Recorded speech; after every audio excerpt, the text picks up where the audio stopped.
There are two ways to write quadratic equations. The first method is what we call standard form. Standard form looks like this: y equals ax squared plus bx plus c. There's another method called vertex form. Vertex form looks like y equals a times x minus h squared plus k. Now it is possible to transfer or convert between forms, and that's what I'm going to show you how to do right now. When you have a vertex form equation, in order to get it into standard form, all you need to do is follow order of operations and simplify your equation. So the first thing we're going to do here is these exponents. Now, in a vertex form equation, this exponent is always going to be one of our special products, which is nice because we can use our special product formulas to help us multiply this out. This is a square of a sum because we have something being added that's being squared. And the formula for square of a sum is a squared plus 2ab plus b squared. Okay, so what we're going to do is we're going to take that formula and we're going to apply it just to what's in the parentheses. Now everything else is going to stay the same. We're still going to have this y equals, we're still going to have this 2 out in front, and we're still going to have this minus 5 on the end. The only thing that we're going to change is what's in the parentheses, and we're going to multiply that out. Now this first term here is what we call a. The second term is what we call b.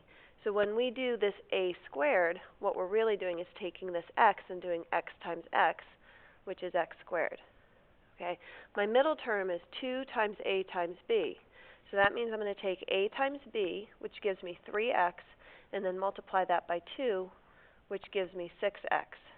And then my last term here, plus b squared, means I'm going to take this term here for b and do b squared 3 times 3, which is 9. Okay. From here, our next step is to distribute. We're going to take this 2 that's outside our parentheses and distribute it to everything inside here. So when I do that, I'm going to get 2 times x squared, which is 2x squared. Then I'm going to do 2 times 6x, which will give me 12x. And then I'm going to do 2 times 9, which will give me 18. Now, this minus 5 is not inside my parentheses, so I'm not going to distribute the 2 all the way over to the minus 5. I just bring it down and leave it as part of my problem, because my last step here is to simplify. And simplify means I'm going to combine any like terms that I have, which is just these 2 terms at the end of this problem. So my 2x squared stays the same. My 12x stays the same. But I'm going to do this 18 minus 5, and I'm going to get 13.